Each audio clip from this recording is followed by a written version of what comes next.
Lord sa buhay po ni Brother Saldi.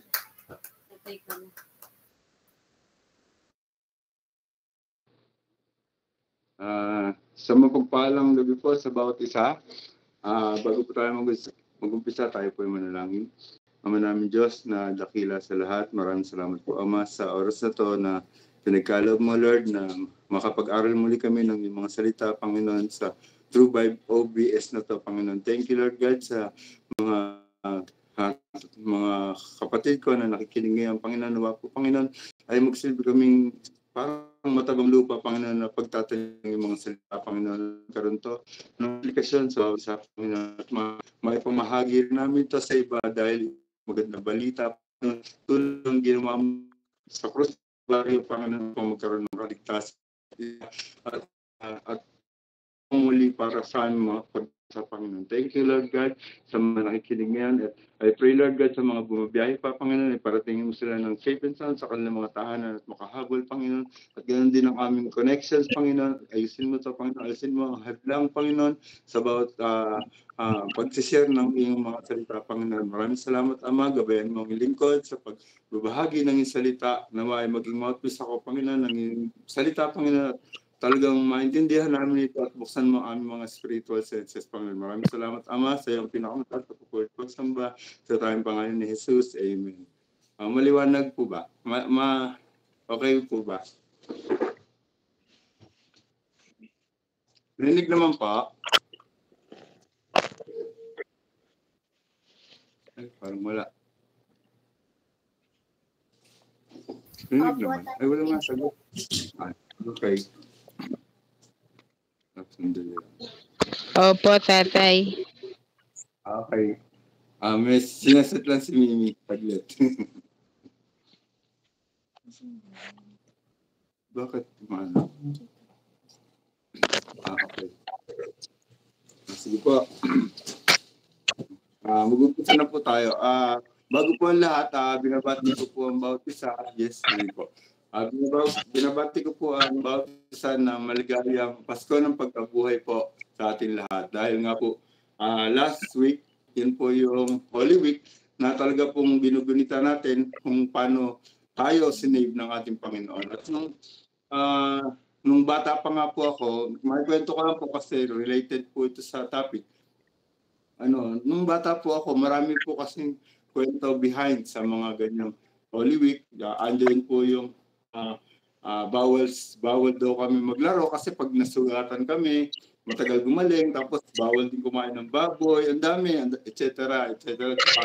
Noon, yung lola ko, naalala ko, every time na Holy Week, nagpapabasa siya ng pasyon, tapos yung mga tao doon kumakain sa bahay, tapos may mga nakita tayong nagpipinitensya. Kumbaga, yun na yung culture na kinagis na natin about sa Holy Week. Yung isang uncle ko nga, dati natandaan ko, nag-ano pa siya pag Easter Sunday, nagpapa-egg hunting pa siya.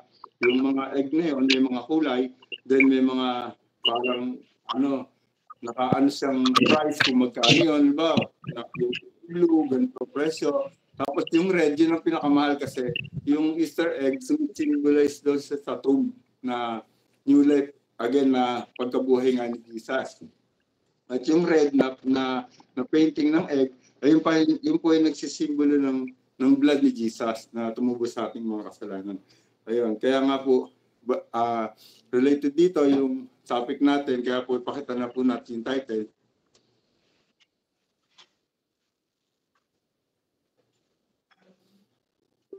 Nagluluto ka pa?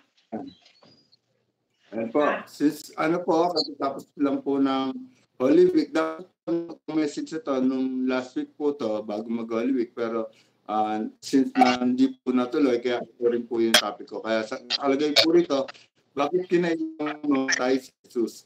Kumbaga, naitanong nyo na po ba sa sarili nyo na nung time na hindi pa kayo Kristiyano or even kahit Kristiyano nga, minsan napapaisip kung hindi po talaga nakakaintindi about sa ginawa ni Jesus na to sa cross.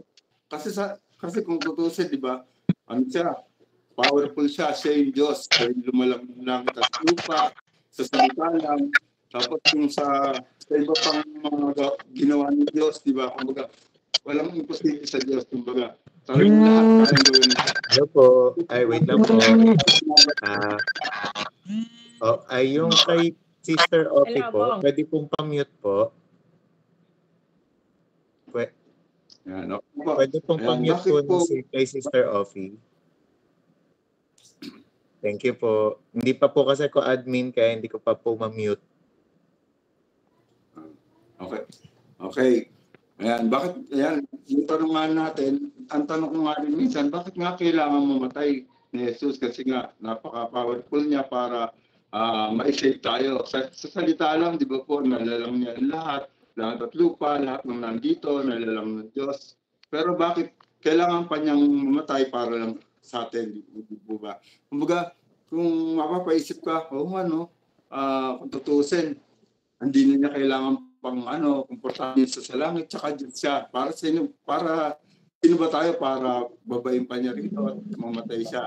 Hindi po siya nagpakamatay sa atin, hindi naman mamatay po siya para sa atin. Kasi po minsan mas mali po yung ganung words na pakamatay sa iyo yung Diyos, mahal na mahal ka niya. Hindi po nagpakamatay si Jesus, kundi namatay po siya. Ayan, kaya po ito, sinabi po sa verse na sumunod sa Romans 5:8 po. Bigyan mo ko na ulan. Sinabi po rito, Ano nga ba? sinabi rito, pero ipinakita ng Diyos sa atin ang kanyang pag-ibig sa ganitong paraan.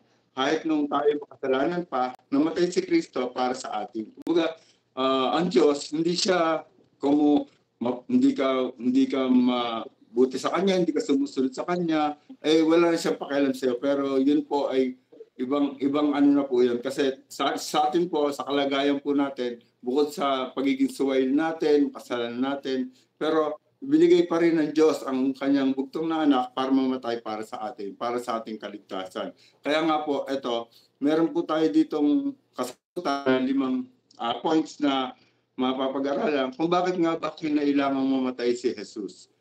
Lalo na sa cross. Okay po, malalaman po natin yan. Dito na po tayo sa una pong dahilan. Ayun po. Yan, sabi po rito sa unang dahilan, ang dahilan ay ang kasalanan kasi ay may kabayaran. Ano po yung kabayaran ng kasalanan? Kamatayan po. Yun po yung wages of sin. Death is the wages of sin po. Kaya po sinabi po yan sa Romans 6:23 na talagang hindi naman po pwedeng baliwalain na lang ng Diyos ang sinabi niya. Pag sinabi niya, dapat yun ang mangyari. Kasi nga Diyos siya. Ang Diyos natin ay makatwiran, ganun, tsaka tapat. Kumbaga, righteous judge siya. Siya yung just na Diyos. Kumbaga, kailangan talaga may mamatay. Imbis na ikaw ang mamatay, ay binigay niya yung anak niya para mamatay, para sa ating mga kasalanan. Guro niya yun, napakabuti ng Diyos para gawin niya yan sa atin. Kumbaga, ikaw, lagi mong, may kasalanan ka. Siyempre, dapat magdusa sa tao lang yan. Kung may isang makasalanan sa iyo. Siyempre, para sa iyo, dapat magdusa yan, kasalanan yan. Pero ang Diyos, talagang gusto niya maalis sa atin yung kasalanan na yun. Nagbigay niya yung bugtong niyang anak para mamatay sa atin. Parang, lang yan, mahal sa buhay. Dahil mahal natin ang kamag-anak natin. Ang isang kamag-anak pag may cancer, although mahal mo yung kamag-anak mo, pero galit ka sa cancer, kaya gusto mong alisin sa kanya yun. Ganon din ang Diyos. Mahal tayo ng Diyos, kaya gusto niya alisin sa atin yung kasalanan. Kaya paano mababayaran ng kasalanan na yun? Sa kamatayan para si Jesus ang nagsakripisyo para sa atin. Sinabi rin nga kaya pakita na po natin yung slide sa Romans 6:23. Yan, sinabi po ito, sapagkat ang kabayaran ng kasalanan ay kamatayan. Ngunit ang kaloob ng Diyos ay buhay na walang hanggan sa pamamagitan ni Kristo Jesus na ating Panginoon. Ayan, yun po pala ang sandahilan kung bakit ang kinakailangan mamatay ni Jesus sa krus, mamatay ni Kristo kasi nga dahil sa pagtubos niya sa ating kasalanan at kailangan manampalataya sa Kanya upang magkaroon tayo ng buhay na walang hanggan. Dahil sinabi po sa Romans 3:23, next slide po, sapagkat ang lahat ay nagkasala at hindi naging karapat-dapat sa paningin ng Diyos. Wala naman pong makakapagsabi sa atin dito sa isa natin kahit sino natin na hindi tayo nagkasala. Lahat po tayo ay nagkasala. Una-una, sa alam po, may minana na po tayong kasalanan. Kaya po lahat tayo ay nagkasala. Kahit nga nung maliit ka pa, siguradong nakapagsinungaling ka o may nagawa kang hindi maganda, nagkasala na po tayo nun. Kaya imposible po sa isang tao ang walang kasalanan. Kaya si Jesus ang walang kasalanan na pwedeng tumubos sa ating mga kasalanan. At siya ang, kumbaga, parang nagkaroon ng divine exchange. No? Yung kasalanan natin, kinuha ni Jesus yun. At kung makikita niyo sa susunod na slide, para lang po yung bata. Ito, papakita po natin. Ayan, para po yung isang batang lalaki na nahuli sa pagnanakaw at dinala siya sa hukuman. Ngayon, nung pagdating po sa hukuman, ang judge po pala doon ay ang kanyang tatay. Ngayon, bagamat mahal po niya yung anak niya, pero pinatawan pa rin niya po ito ng multa o ng parusa. Pero pagkatapos po noon, bumaba po yung ama at siya po ang nagbayad nito.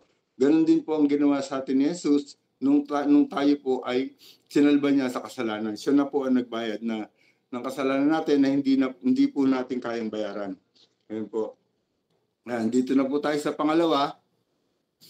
Ayan, ito naman po yung pangalawang dahilan kung bakit kailangan. Ayan, ito po yung pangalawang dahilan kung bakit kinailangan mamatay si Jesus. Ayan. Sabi dito. Ayan.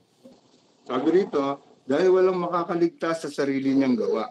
Ayan, totoo naman po yan, hindi naman po natin kayang maligtas sa sarili lang natin. Kasi nga po, ang Diyos, tulad ng sinabi po ni Jesus, no, na ako ang daan, ako ang katotohanan at ang buhay, at walang makakapunta sa Ama kundi sa pamamagitan ko. Sinabi po niya sa John 14:6. No?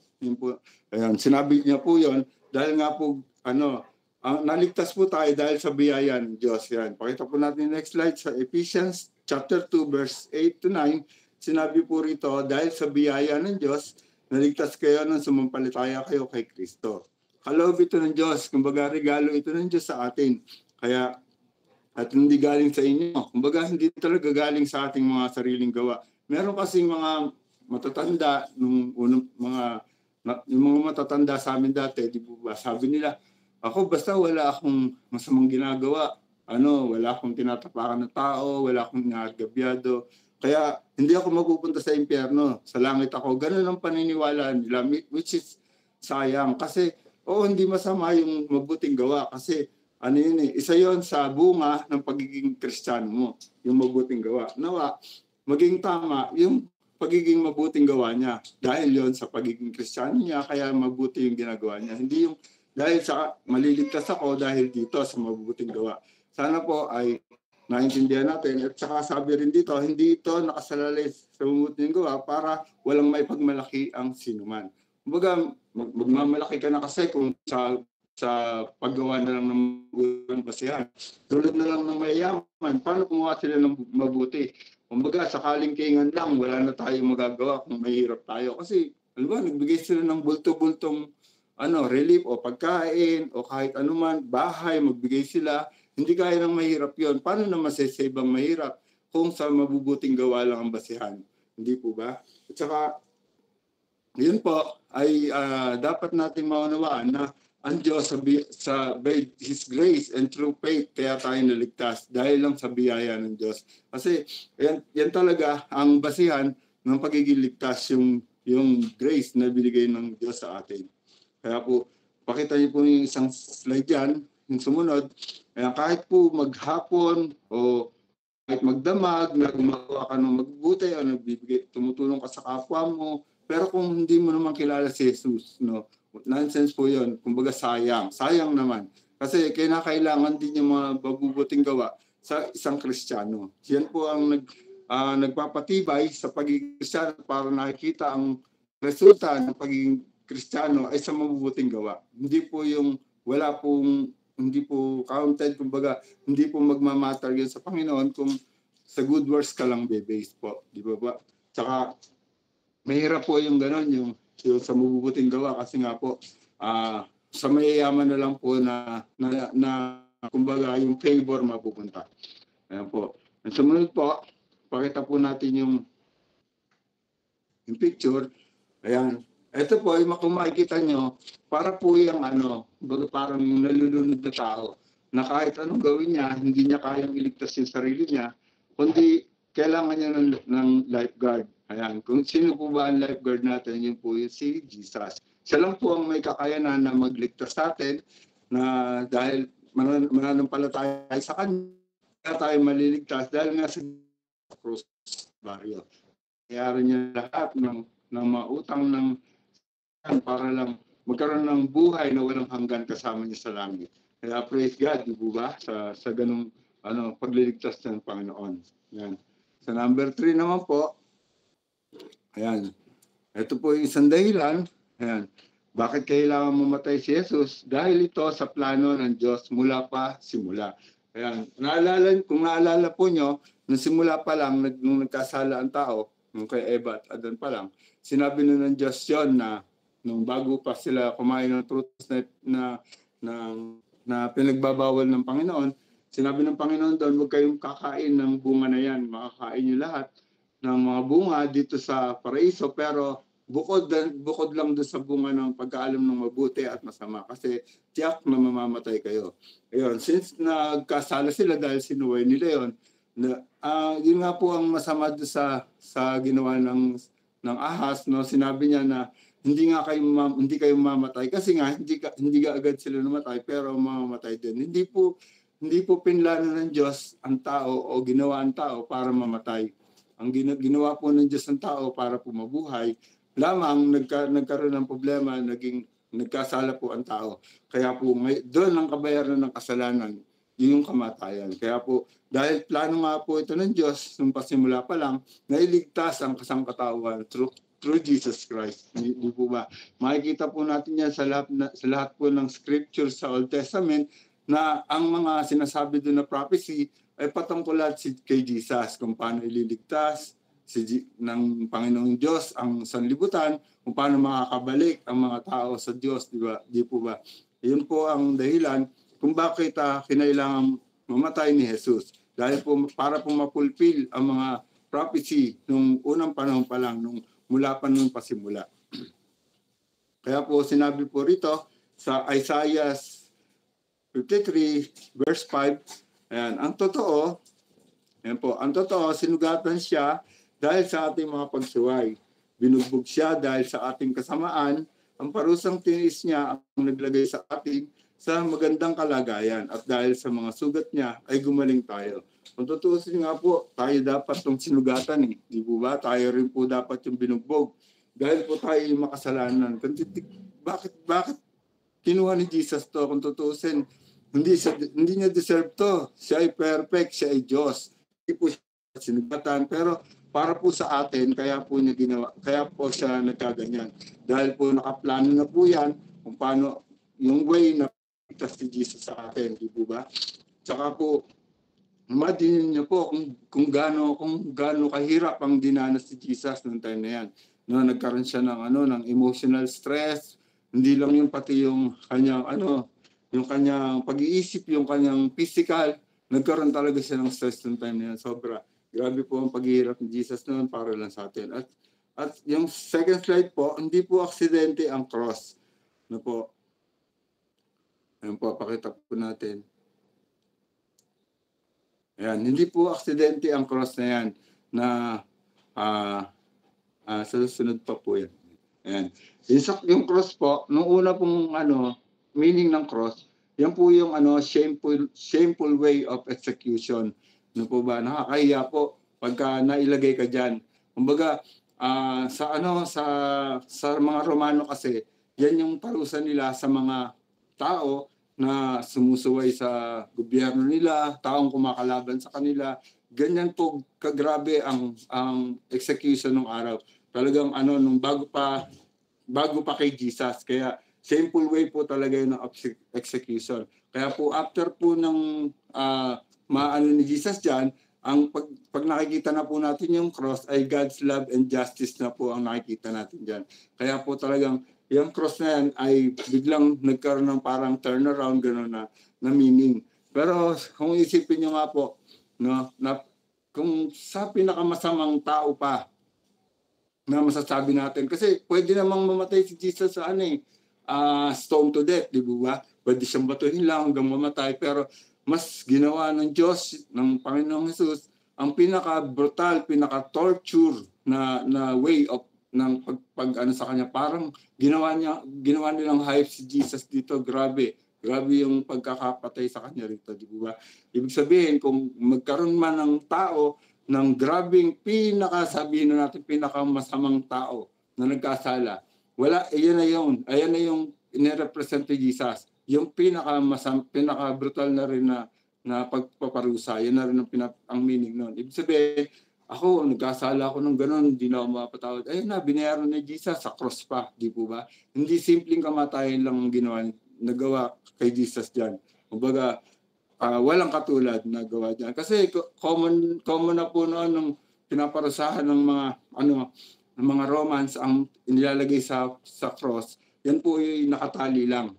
Pero si Jesus, pinako po nila. Kaya po, siya na po yung pinakamasamang way ng pag-persecute ng araw na yun. Pag-execute. Ayan, sunod po natin, pakita na po natin yung GMA dyan. Ayan, kung sa pelikula po, di po ba naawa tayo sa mga nagsasakripisyo, nakikita natin, nagalit tayo, pero wala. Kung sa totoong buhay po, si Jesus po ang nagsakripisyo. Siya lang po yung nagdala ng dalamhati, sobrang sakit, sobrang hinagpis, di po ba, na para lang tayo ay maligtas. Kumbaga, yung mga nakikita natin sa pelikula, wag natin masyado dapat, pinapukusan ng dapat nga si Jesus, lagi natin ginuguni tayong ginawa niya. Hindi po yung mga napapanood natin. Number 4 po. Yan, dahil isa pong dahilan kung bakit kinailangan mamatay ni Jesus ay dahil mahal po niya tayo. Ayan po, kung makikita po natin yan sa Heart of the Bible, yun po yung John 3:16. Ayan, pakita po natin yan. John 3:16 po, sinabi po rito, sapagkat ganito ang pag-ibig ng Diyos sa mga tao sa sanlibutan. Ibinigay niya ang kanyang bugtong na anak upang sino mang sumampalataya sa kanya ay hindi mapahama kundi magkaroon ng buhay na walang hanggan. Ayan, praise God nga po sa mga Christian ngayon. No? Kasi po ito pong verse na to ang pinaka-memorize nila. Kaya since memorize po ito ng mga Christian, dapat po nalalaman po talaga ito ng ibang tao. Kasi po gusto ng Diyos na maligtas lahat. LMT, di po ba? Kung hanggat maaari nga po eh. Pero ayan, parang katulad po dito sa isang nakalagay dito na illustration. Tingnan niyo po yung yung isang missionary. Ayan po, yung isang missionary, yan, sa Africa, po siya, nag-mission po siya ron, tapos sa isang tribo. Tapos siya rin sa Africa, nung maintindihan po ng mga tao rin yung sakripisyo ni Jesus, nag-iyakan po sila lahat.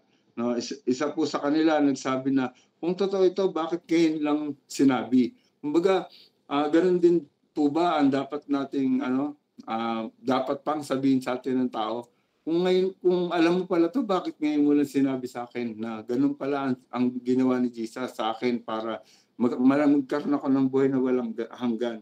Kumbaga, yung pagmamahal po ng Diyos sa atin, dapat po binabahagi po natin sa iba. Talaga pong dapat silang makatanggap din po ng magandang balita galing sa ating Panginoon. At mangyayari lang po yan pag po tayo nag-share, kung sinabi po natin, guys, nakikita po natin, ultimo nga po nag-share kasi may nakasulat doon, God loves you, di ba? Kumbaga parang, dapat po gumagawa tayo ng way kung paano natin to ma-share sa iba, kung paano natin masasabi sa kanila na mahal ka ng Diyos.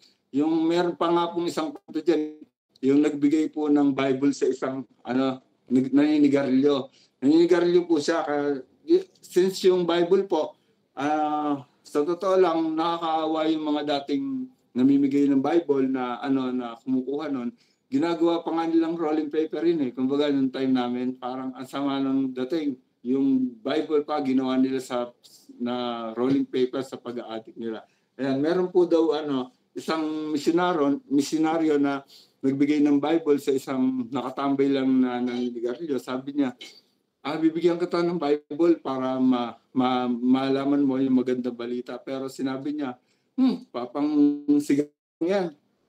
Sabi niya, sige, okay lang, tanggapin mo rin. Kasi narinig ko rin niya kay Bong sa akin yung kwento na to. Kaya tinanggap niya. Ngayon, kasi naging nagpatotoo to itong nakatanggap ng Bible. Nung kay Matthew raw siya, sinigarilyo niya yun. Nung kay Luke siya, ganun din, sinigarilyo. At saka kay Mark. Pero pagdating daw kay John, nung nabasa niya yung John 3:16, doon siya umiyak. Kumbaga, naramdaman niya kung ano message ng verse yung 3:16 na for God so loved the world that He gave His only begotten Son at namatay nga siya para sa atin. Kaya yun, kumbaga parang dahil nga nabahagian na tayo ng magandang balita, dapat lang na ibahagi natin ito sa iba. Yan po yung yung Great Commission na iniwan ni Jesus bago po siya umakyat sa langit. Di po ba? Kasi po nung namatay siya, biglang nung nabuhay siya, biglang tumapang ang mga disciples. Kaya yun, isa yung patunay na buhay ng Diyos, di po ba? At saka isasuggest ko po sa inyo na panoorin niyo po yung preaching ni Pastor na huli, yung the power of the unempty tomb. Kumbaga po matutunan niyo doon na kung gaano kapalad tayong mga tao, no, na dahil buhay ang Diyos natin. Hindi katulad ng ibang sumasampalataya sa ibang Diyos na yung Diyos nila hindi naman nabuhay, di po ba? Patay. Kumbaga pag hinukay mo sa libingan na pinaglibingan, nandun pa rin. Hindi katulad ni Jesus, no? Empty tomb po. Kaya I suggest na panoorin niyo po yung preaching ni Pastor. Marami po kayong matutunan doon. Yung sa mga kasi nga po ang patunay po doon na empty na po yung tomb na yun kasi yung mga eyewitness po noon, yung mga account po ng eyewitness, yung marami po nakakita, yung 500, sinasabing nag-hallucinate, yung 500, that's impossible po. Wala pong nag-hallucinate ng ganong karami. Yun, the rise of the early church, yung conversion of the basta po marami po yun. Yung mga fulfillment of the prophecy, yun, marami po kayo matutunan sa preaching na yun. About sa preaching na yun. Dito na po tayo sa last po na dahilan. Ayan. Dahil sa muling pagkabuhay niya, tayo may pag-asa. Ayun. Yun po ang pinaka, doon, yung resurrection power. Yung pagkabuhay niya po talaga. Ayun. Kasi nga po, kung hindi po nabuhay si Jesus, paano na po? Ayan. Tingnan po natin sa 1 Corinthians 15:17. Ayan. Sabi po dito, at kung si Kristo ay hindi muling nabuhay, walang silbi ang inyong pananampalataya at hindi pa kayo napapatawad sa inyong mga kasalanan. Ang sakit po nun kung hindi nga po nabuhay. Bali wala po itong pag-o-obvious natin na ito kung hindi nabuhay si Kristo. Di po ba? Kahit po yung pagpipreach ng mga great evangelists, bali wala po yun kung hindi po nabuhay si Jesus. Kasi po, paano ka mananampalataya kung patay din pala yung hindi naman po nabuhay. Di ba? Kung makikita nga po natin kung paano namatay yung mga apostles, di po ba? Merong nilagari hanggang Mahate, merong pinakuluan sa Tika, merong marami pong brutal. Kasi po yung part na yan, yung times na yan, ang pagpaparusa po ng mga barbarian ang umiiral. Kaya po, grabe po, torture po talaga ang mga parusang yan. Kung si Kristo po ay hindi nabuhay, paano na? Baka po hanggang ngayon ganun ang sistema. Di po ba? Kumbaga, mga walang awang parang nangyari pa. Pero yan, hindi po natin alam. Kasi po, number one, kung sino yung pinakamalakas na bansa, yun ang maghahari. Kumbaga, eto, nabuhay yung hari natin, King of Kings and Lord of Lords. Di po ba? Tsaka sinabi po rito, ayan, hindi pa po kayo napapatawad sa inyong mga kasalanan. Ayan po yung mahirap doon kung hindi pa po tayo, kung si hindi po napatawad ang ating mga kasalanan. Kumbaga, sa impyerno pa rin po tayo pupunta. Ang hirap po noon kasi po, talaga pong hindi po pwedeng mapunta sa langit ang makasalanan. Hindi po ba? tingnan niyo na nga lang po si nung time na sinabi ng mga seraphim, ng mga anghel, ng time na nakita ni Isaiah na nakatakip ng mata, nakatakip ng mukha ang mga anghel, ang dalawang kamay, tapos yung dalawang kamay nakatakip sa paa, tapos yung dalawang pakpak ng pinapanlipad nila, hindi sila makaharap sa Diyos. Imagine, anghel pa yon. Tayo pa kayang makasalanan ng makaharap sa Diyos, di po ba? Sabi nga ni Isaiah, kung tutuusin, isa siyang propeta. Pero sabi niya, nung nakita niya ang na nakaupo sa trono ang Diyos na sa kalangitan, sabi niya, woe to me, I am ruined. Sabi niya, I am a man of unclean lips and I'm living in the midst of the people of unclean lips. Sabi niya ganun. Kumbaga, kung tutuusin, siya, isa siyang propeta, ang puhunan niya, bibig niya, di po ba? Pero doon niya nakita na makasalanan siya. Kaya ginawa ng Serapin, kumuha siya ng baga, no? Ginamit yung tong at dinampi sa labi ni Isaiah, kaya sinabi doon na pinatawad na siya sa kanyang kasalanan. Ganon din ang ginawa na sa atin ng ating Panginoon Jesus. Pinatawad na tayo, kaya pwede na tayong humarap sa Panginoon. Imagine nung namatay si Jesus, ano ba yun? Na-torn na yung veil, yung pinaka-kortina ng most holy place saka holy place na wasak na hati sa gitna. Imagine, napakakapal nun. Ibig sabihin nun, pwede na tayo rumekta sa Diyos dahil nga po kay Jesus. Dahil sa pagkatubos siya sa atin, dahil sa kanyang dugo na nagwash ng ating mga kasalanan, pwede na tayong lumapit sa Ama, sa Diyos Ama. Yun yung reconciliation ng Father God at ng men.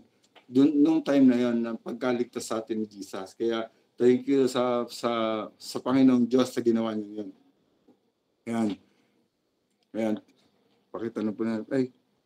Ayan. Dahil si Jesus ay nabuhay, meron na tayong bagong buhay din tayo, di ba? Dahil si Jesus ay nabuhay.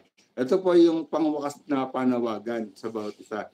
Sinabi po rito, hindi ko po nalagay din Sinabi po rito, pangwakas na panawagan, tanggapin ang regalo ng kaligtasan. Ayun po, ginawa na po ni Jesus na regaluhan tayo ng buhay na walang hanggan. Pero yun po ay depende sa ating pananalig sa Kanya, sa pananampalataya natin sa Kanya. Kung tatanggapin ba natin siyang Savior, di po ba? Kasi po, sayang naman kung yung ginawa ni Jesus sa cross na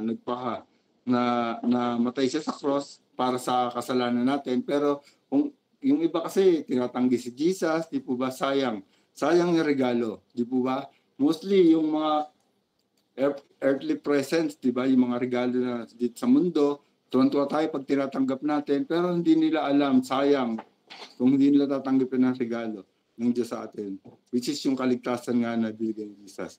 Pangalawa kung pangwakas na panawagan dito, huwag sayangin ang sakripisyo ni Jesus. Ito po talaga, ninamnam nyo yung mga ginawa ni Jesus. Talaga pong mababagbag yung damdamin nyo. Kasi po, sa una pa lang, nung nag-pray pa lang po siya sa Garden of Gethsemane, nung tumulo po yung pawis niya na may dugo. Imagine, sa look nyo lang po makikita yon na pumatak ang pawis ni Jesus na may kasama. Yun po, palibasa po, isang physician, si Luke, isa siyang doktor, alam niya po yung kalagayan ni Jesus doon. Kumbaga, ang tao po kasi po 100% na tao si Jesus at 100% din sa Diyos. Pero doon po pinakita na lahat ng naranasan ni Jesus ay pinakita niya, yun ay sa pagiging tao niya. Kita niyo po, nung ibig sabihin daw po noon, pagka ganun na nangyari sa isang tao, kasi may sinabi ang doktor sa pag-aaral na pag ganun daw nangyari, yung skin daw ng tao, masyado ng sensitive, kumbaga konting dampi lang, masakit na, doon sa time na nangyari kay Jesus yun. Imagine kung gaano kasakit yun. Tapos, hindi lang yun, sa mental at sa physical stress niya. Biruin mo, ikaw na yung makaranas ng iwanan ka ng mga kaibigan mo, di po ba, iniwan siya ng mga disciples, kahit yung mga followers niya na iba, iniwan siya, tinanggi siya, kumbaga, napakasakit, para kay Jesus. And then, nung dumating pa yung nag-try doon sa kanya para hulihin siya, at tapos nung nadakip na siya, imagine yung coronang cross na pinatong pa sa ulo niya. Sa nabasa ko po, 1 inch po ang haba nung tinik nun. Biro niyo po, pinuwersa yun sa ulo ni Jesus para lang maisuot sa ulo niya. Yung 1 inch na bawat isang tinik na yon. Tapos yung kung sino-sino yung dumura sa kanya, sumuntok sa kanya. Tapos yung, imagine niyo pa po yung ginamit na latigo sa kanya na meron pa po sa dulong matutulis, na buto, na kumbaga parang pag napanood nyo nga po yung Passion of the Christ, talaga pong mababagbag po yung damdamin nyo. Biruin mo, tiniis ni Jesus yun para sa'yo, para yung mga, sabi nga, para sa 39 stripes niya, ay gumaling tayo.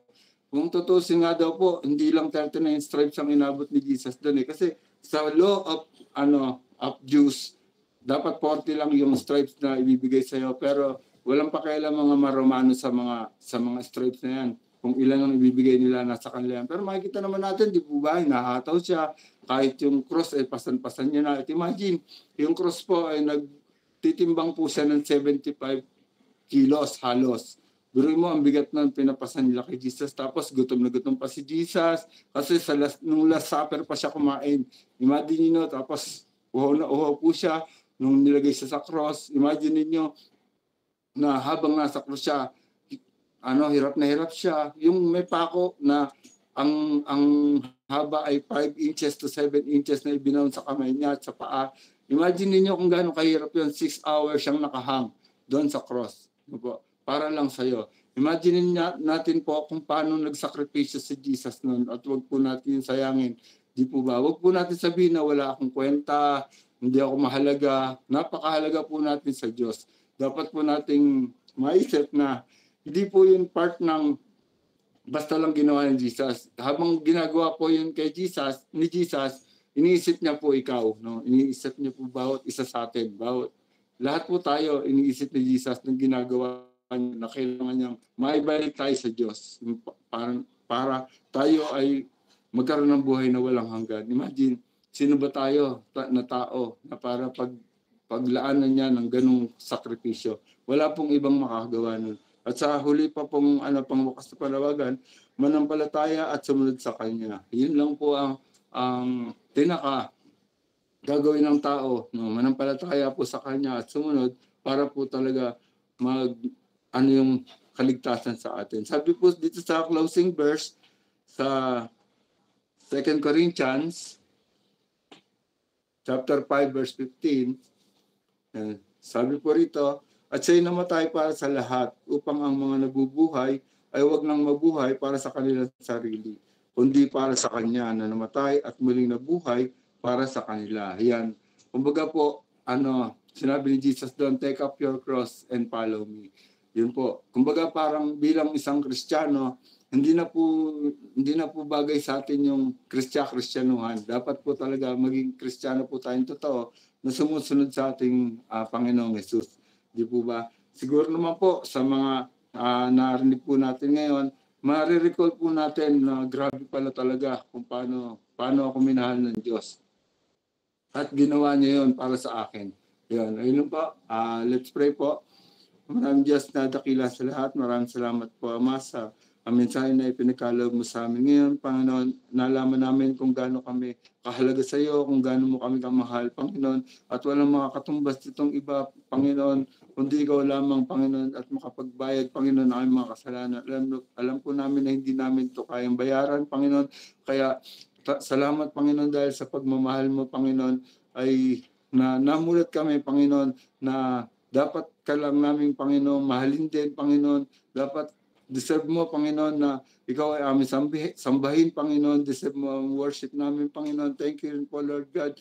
Dahil po, sinabi niyo nga po sa amin, Panginoon, kung gaano, Panginoon, kami kamahal, Panginoon. Thank you rin po, Lord God, sa mga nakikinig ngayon. I pray, Lord God, na magkaroon ito, Panginoon, ng timo, Panginoon, sa kanilang mga puso, Panginoon. Lagi ka naming alalahanin, Panginoon, at hindi lang sa season ng Holy Week ka namin maalala, kundi araw-araw ng aming buhay, Panginoon. Maraming salamat, Ama. Pagpalain mo ang bawat isa, Panginoon, sa kanilang pakikinig, Panginoon, pa ng mga mensahe mo pa sa mga susunod, Panginoon. na panahon, Panginoon. And I pray, Lord God, na mas lumago kami at lumalim sa iyo, Panginoon. At maibahagi din namin ito sa aming mga kapwa, Panginoon. Maraming salamat, Ama. At sa iyo ang pinakamataas na pagsamba sa tayong pangalan ni Jesus. Amen.